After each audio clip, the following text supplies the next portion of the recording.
be like, oh, I can't, where, there's cables on there? Where are they? Because it's hidden by all the crazy colors.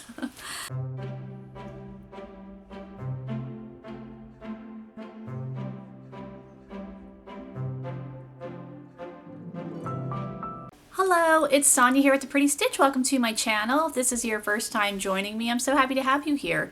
So if you're new here, I usually post videos about crocheting, sometimes knitting, and also sometimes Tunisian crochet. I usually have pattern tutorials and also stitch tutorials and anything yarn related. So once in a while I'll do a yarn haul, project updates, and this video is going to be about a series that I have been working on since January of 2023. So I am doing a series called Bust My Stash, and what that means is I'm trying to see how much yarn I can use up in a year, because I have a lot of yarn and I need to do something about it. So I'm trying to see what I can make in a year out of the yarn that I have and not buy yarn. Once in a while, I confess, I bought yarn. Like if I see an amazing deal, like I was at Goodwill and I saw something that I just couldn't pass up. So I'm trying not to buy yarn and just use what I have. So each month I feature a bin of yarn, and then I see what I can make out of that bin, and then I will pull from other bins from previous months if I need to for a project, because I have a little bit of yarn, if that makes sense. I don't have a lot of full skeins of yarn, but like half skeins here and there. So it kind of forces me to get creative to use what I have. So a lot of projects have color work, things like that. So this video is going to be, as like I said before, an update video. So I'm going to show you some projects that I finished for the month of April. I will also show you the April yarn bin. And to be honest, there's just not a lot of progress with that. And I will show you the May, what we have for May. So that's what we got going on today. And as I said before, I feel like I just didn't make a lot of progress in April. I've been really, really busy. I know everybody says that, that's no excuse, but it's been track and field season, and it's been every week, nonstop. I have to, pick her up from practice, take her to meets, and the meets a lot of them have been away, and the county I live in is quite large. So of course we can't go to a school that's near our school. No, we have to go to the school that's an hour away.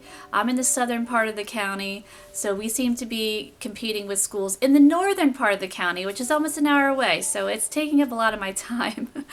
But we are almost done. I'd say we are more than halfway done the season, and it's been kind of up and down, but it's been a good experience for her, and it's a learning. They're learning and growing this season. Yeah, it's just been kind of a rough season, but it's still, I love track and field kids. They're just great kids. So anyway, yeah, that's what's been going on. So it's kind of infringing on my crochet knitting time, and I'm also I've started my knit crochet group at my church, so that's taken up a lot of time. That's not a bad thing. Those are all good things. But yeah, I don't have a lot of, I guess, free time that I have to just crochet what I want, but doing the best that I can. So I'm going to show you some projects that I'm currently working on, and then I think I have just really one finished project that I have for the month of April. So the first project I have is a shawl that I started, and I think I showed this last time, so it really hasn't gotten much bigger since last time. Since if you watch the April video, it's about the same size. I did actually change it a little bit. I wasn't liking how it was laying, so I just changed it up a little bit. I think it looks a little more lacier than it did before. So this will be a shawl. I don't think I've done a shawl on this channel, so I think this pattern is going to be really pretty when it's done. I'm still kind of figuring things out, so I think I will put this on the channel. It's very simple repeat. Once you get going, you kind of have your setup rows in the beginning, and then it's really just one repeat. So it's two row repeat, but very simple. If you are, I would say, an experienced crocheter, you'll have no problem making this. If you are let's say an advanced beginner, I don't think you'll have a problem making this either. Maybe a straight up beginner, this might not be a great project for you, but if let's say you've got the basic skills down and you just want to stretch yourself a little bit, then I think this guy might be a really great project for you. And the yarn that I'm using to make this is some really nice linen yarn, and I would say it's a fingering weight yarn. It's not a lot of, I like to make a lot of shawls out of thread. So thread, they go by numbers. I think is it 110 might be the number, I'm not sure, which is similar to fingering weight, but it's a little bit finer than this linen here, but you know, close enough. And you could even make this, like if you wanted to use thicker yarn, you certainly could do that with this pattern. So another project that I'm going to show you actually isn't one that I have started. Like I said before, I'm doing a knitting crochet group at my church, and we are doing a service project right now. We are making baby blankets for people in our church and our community for new babies. I think there's like I have the knitting crochet group, and then I guess there's another team that's going to be in charge of gifting things for new moms and new babies in our church, and we're just kind of tagging along with them to help them out with that. So there's going to be some care packages, and included it's going to be a baby blanket. So here is one that somebody from the church gave me. I guess somebody else gave them a bag of yarn, and it had this unfinished blanket in there. And it's nice. I'm not saying that it's not good work, but there are some issues that I think could arise with it. So I'm actually going to be taking it apart, which I don't like to take apart other people's work. But since we are gifting this for a new baby, and let's say, I mean, not every blanket a child falls in love with, but sometimes, you know, a baby will just gravitate to a certain blanket, and it's going to get a lot of wear and tear, you know, going to be in the wash a lot. So I just have a feeling that if this turns out to be a very well-loved blanket, it's not going to hold up, unfortunately. So let me show it to you. So here it is. Very simple, just blue and white stripes. I believe it's actually just being made with triple crochet stitches. Again, the work is very, very nice, but I noticed on the ends here that whoever was making this, they knotted the ends when they changed colors, and I'm not a fan of that at all with crocheting, and especially baby type items, because knots can come undone, and especially in the wash, and then it starts to unravel, and it can just be a problem.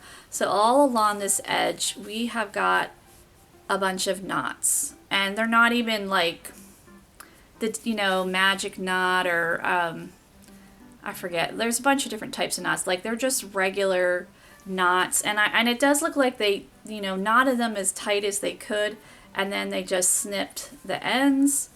But I can just see that this could become a problem really quickly.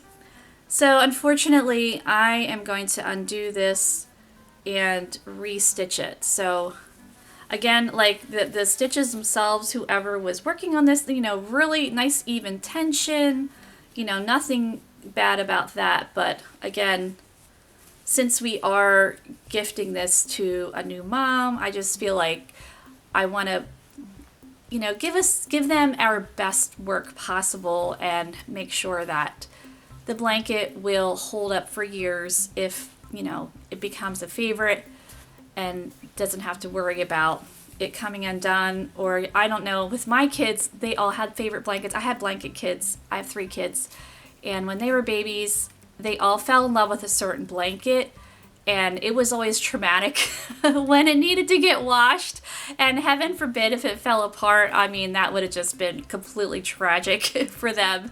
So I just want to make sure that this guy will be able to hold up, you know, with lots of washes. And the yarn is, so the yarn is just Red Heart. I don't even know if they make this. Red Heart Baby Econo. So it's definitely like a bulletproof. Red Heart tends to have a lot of bulletproof yarn. So the yarn itself is a good solid yarn for a little one, but again, I just a little concerned with the construction of this guy. So unfortunately, I'm going to take it apart and then redo it. And so if you're not familiar with changing yarn, switching colors, I actually can post a video. I have one how I like to change colors. There are a whole bunch of different techniques of changing colors, but personally, myself, I do not like knots. As I said, knots can be unreliable. I prefer when I change colors to basically just stitch the new color right in. Yes, it leaves an end, which who loves to weave in ends? I mean, maybe there is somebody out there that does. I'm not one of them. But I just find I've made, I don't say hundreds of baby blankets, but probably have made at least 30. I've made a lot, and they've all held up really well with, you know, when you stitch the color in, then you can weave in that end, and there's different ways of weaving in ends to make it really sturdy and to hold up wash after wash. So that's all I'm going to say about that. I guess I went off on a tangent about that. So my next project, I have been getting my knitting game on. I consider myself a crocheter that knits. I can knit okay, I just don't consider myself a really skilled knitter. Like, there's some people out there that just do absolutely amazing work. I do consider myself a more skilled crocheter, but again, there are people out there that can crochet better than I can. I mean, I always tell my kids, you know, somebody's always better than you, but then somebody might think that you're better than them. So it kind of all comes out in the wash. As I say to them, just be the best that you can be. So that's what I try to do. I just try to be the best crocheter that I can be and the best knitter that I can be. So I have another blanket that I'm working on. So here it is. I got this was some yarn that was gifted to me with my knit crochet group. We also have yarn swaps, or if you have tools that you don't need or patterns or whatever. So this was some yarn, this like pink camouflage yarn, and some green. Now the pink was in my stash, this guy. So I am making, it's gonna be like a checkerboard type. I think it's gonna be fun and cute when it's done. It might look a little weird now, but I think it's gonna be okay when it's done. I have like a picture in my head of how I want this thing to look, because I'm trying to use, like I said, yarn that I already have. Now I did actually have to buy more of this camouflage yarn because I only had one skein, and with knitting you do use a little bit less yarn than crochet, and I thought, oh, one skein will be plenty, but I'm actually making the border with this camouflage yarn, and I was like, I don't think it's going to be enough, so I had to go and get another skein. Fortunately, they still make the colorway, and it is the Red Heart Super Saver. Again, it's like a workhorse yarn. It wears like iron. It's not my absolute favorite yarn, but for blankets and especially little ones, it is a great yarn for that. I mean, I've had Red Heart Super Saver blankets, actually my very, very, very first blanket I ever made, and we're talking, I'm 50 years old now. So I started crocheting in 1996. So that was a long time ago. So in 1996, I was about 23, 24, I think. And I started to learn to crochet, and I made a blanket. I still have it. It's not the best. Obviously tons of mistakes, but it's all made with Red Heart Super Saver yarn, and it still looks great. I mean, it looks like I made it, you know, I just made it. It washes up like a dream, so it's a great yarn for that type of thing. Plus they have so many colors, so if you really want to make a colorful blanket, I mean, there's tons of colors to choose from. Unfortunately, I noticed though that the prices of Red Heart Super Saver have gone up. I was like, what? So that's the only downside, but maybe you can catch it on a sale or something like that. So I just have a couple projects left to show you. So my next project is another knitting project. Like I said, I'm really getting my knitting game on, and part of that is because a lot of the people in my knit crochet group only knit. and some of them are actually newer knitters, and they are looking to me for guidance, which is kind of scary, but I do the best that I can, and trying to come up with projects that a newer knitter can make and be successful, because I do understand when you first start a new skill, and it can be really frustrating at first as you're trying to master that skill and you're making a lot of mistakes and you feel like you're not getting anywhere. And I just find it's really nice if you can make a project and be successful at it. It just really gives you a sense of accomplishment and kind of encourages you to keep going. So this is one of those projects, and I just put a video up of this pattern. So here we go. It's a mitered square. It's a knitted mitered square. So I told some of the ladies in my group that are newer knitters, making a whole blanket in one piece might be a little bit intimidating, but I thought if they could just make little squares, and then I guess I'll have to sew them together. I don't really like sewing, but that's okay. I can do it. I'm a pretty good sewer, even though it's not my favorite. If they make a bunch of squares, we could sew them together and make a really cute patchwork type blanket.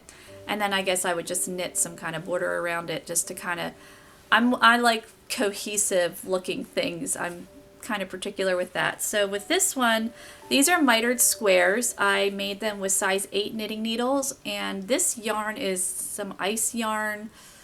I think it's called Picasso, maybe. I will check that and put it on the screen. I'm not 100%, but it's this multicolored yarn that my mom actually gave me because she wasn't having very good luck with it. She's crochets, and she just was like, this doesn't look cute. So she said, what can you make with it? And I do think the colors are really pretty and thought they would be really fun for a baby blanket. So I thought just a simple knit stitch might be, you know, the winner chicken dinner for this yarn. And I do think it's really pretty. So far I've made 3 of these squares, and I actually found some yarn in my stash that that's solid color, because I want to break up this multicolored, which is nice, but I think having an entire blanket in this yarn is it's a lot brighter in person. It's probably not showing up too well on camera. The colors probably look a little more muted, but in real life she's bright. So I thought that might be a little bit like much on the eyeballs, so we are going to break it up. So I have actually some pink that I found, that's like a fuchsia pink, that's a solid color, and I believe I think it's Karen Simply Soft yarn maybe that I found in my stash. And then I also have, I know this for a fact is Karen Simply Soft, because the label is still on the yarn, which I'm like, I always lose labels. So when I found it, I'm like, how is this possible? Why is the label still on? But the label is actually on, and it's like a teal blue that's similar to this. So I'm going to kind of alternate like the multicolored and then the pink. I think it'll be multicolored pink, multicolored blue, multicolored. I think that's probably what we're gonna do, just to kind of break up this, you know, very bright rainbow colors, which again, they are pretty, but as I said before, a whole blanket in this it'd be a lot. It'd be like, I mean, maybe a child would probably love it, but I think it's a little much. So we're just gonna break it up with some solids, and that's a good tip for a lot of multicolored yarns. If a lot of times we'll see a yarn in a skein and the colors are beautiful, and then you stitch it up and you're like, wow, that's not that cute.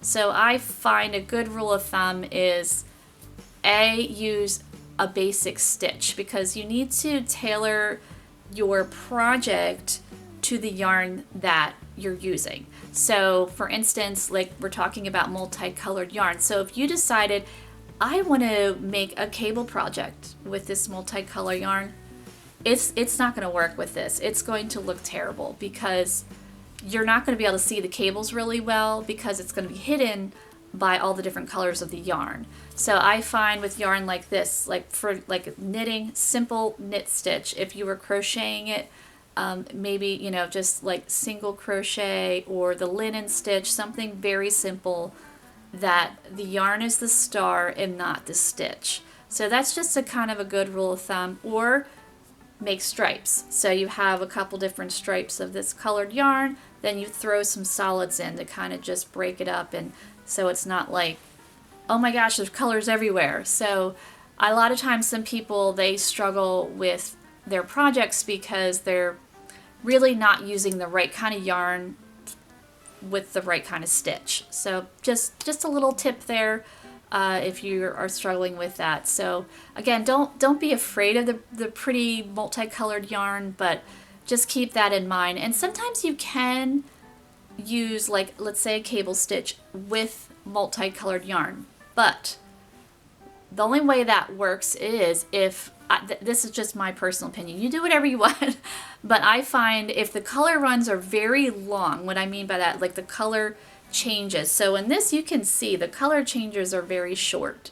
So, you know, we have purple and we have pink and we have orange, and they're changing pretty rapidly. But if you have a project with long color runs, let's say, and how that would look is if this one had long color runs, long stretches of purple. So you would see like a block of purple, and then you would see, I would say after this, a block, like a thicker section of pink. Then that would indicate that there are longer color runs. So if you do have a yarn with longer color runs, then you can get away with maybe making it with a cable project. And a lot of the ombre type of yarns, which you know what I mean, probably a cable would look fine with that, because again, they're gradual, they're longer color runs. But these short guys, just don't use a cable stitch. I mean, again, you can do whatever you want, but I just find that your cable stitch will be the star, and that's what you want to focus on. You don't want to be like, oh, I can't, there's cables on there? Where are they? Because it's hidden by all the crazy colors. So that's just my 2 cents about multicolored yarn. Okay, so I have 2 more projects to show you. So this one is completely done, and I do have the pattern up. I just put it up recently. So here she is. This is an American Girl doll. She's an 18-inch doll, and I made her a little Snow White inspired dress set here. So we have shoes, we have the dress, and we have the headband. So I decided to make a series of these dresses. So this is the first one, and I wanted to do Snow White because that is my oldest daughter's favorite fairy tale, and when she was little, she was obsessed with Snow White. And this is actually her doll. She's 21, soon to be 22, but she saw it and thought it was super cute. And I'll probably actually gift her this set as just like a fun little gift because she's having a birthday soon. But I'm going to make a series of these princess dresses. So this is the first one. Now with the princess dress series, you do not have to make them in the colors. Like this one is inspired by Disney, you know, the traditional Disney Snow White with the yellow and the blue, and like these, there's a lot of colors happening. We have dark blue, we have yellow, we have light blue, we have red, and actually in the dress in like the movie, she's got like the white too, which I was gonna add that, but I was like, I just wasn't loving it, and I thought that's just a lot happening. So we simplified it, and you could make the skirt longer if you wanted to. But what I mean is you could also make this dress in other colors. So here is another one. I'm currently working on the written pattern. I have the video up. So this one's just pink and white, and it's a shorter dress because I actually was running out of white. So we improvised. But I think it's a really sweet dress. So you could definitely, you know, use whatever color combinations that you want to make your own personal princess dress. But as I said before, I am going to be making a whole series of princess dresses. Snow White's the first one. The second one might be Cinderella. Well, I'm not sure yet, so I'm going to finish up Snow White one first, the written pattern. The video's all done, so again, I can put a link in the description box for that if you want to check it out. And it should fit a variety of 18-inch dolls, and it's all crocheted, it's not knit. So this one's crocheted, and I would say advanced beginner, intermediate should have no problems making the dress. It's actually pretty simple construction. There is some sewing involved, but I mean nothing that I don't think anybody, if you can do like hand sew basic stitch, you shouldn't have any trouble with it. But yeah, so I'm going to be making a series of princess dresses, so just stay tuned for that. But those are all the projects that I have for you today, and so the next part of the video I'm going to show you the bin of yarn, and you'll see what little progress I've made for April and I will show you the May bin. Okay, so here we have the April bin. It probably doesn't look a whole lot different. I was able to pull out some little balls of yarn for that Tunisian blanket that I've been working on. I didn't show it this past video, but I feel like I keep showing it every video. But I have been taking out the little bits of yarn, worsted weight that I find in these bins and using it for that blanket. So maybe when I do the June update, you will see that blanket, but I still have to find something to do with this project. And so yeah, I still have a lot of work to do with this yarn. So now I'll show you the May bin. All right, so here we go. Here is the May bin, and I already see right off the bat, I have an abandoned project here. I think this was a mitten prototype and it just didn't quite pan out. I have some odds and ends of yarn that I think my mom gave me a while ago, or a friend, I don't know, and I need to figure out something to do with it. I have some of this. I have a lot of this yarn. I have no idea where I got this yarn. This is kind of, I would say like an Aran weight, a little heavier than just a number 4, and I have made a couple hats with it. I don't really love it for anything else but a hat. And then this stuff is, I'm not even sure where I got this. Maybe it was, I don't know. I really don't know. I don't think my mom gave it to me, so I have no idea. I'm not sure what it's made out of. It possibly could be wool. I don't know. I'm thinking I'll just have to knit like a basic hat or something with this, because I just don't think it would, or maybe an ear warmer, look good in anything else. But here we go. We've got the May bin. Oh, I found some cotton yarn. I do have a cotton project that I want to do soon. It's like a summery thing, so I need to get going with some cotton. So I need to look for all the cotton that I have. But yes, here we go with the May bin. And I hope you enjoyed this video, and if you did, please like and subscribe, and thank you so much for watching. Lots of like little bits of yarn, and not always like solid skeins of yarn.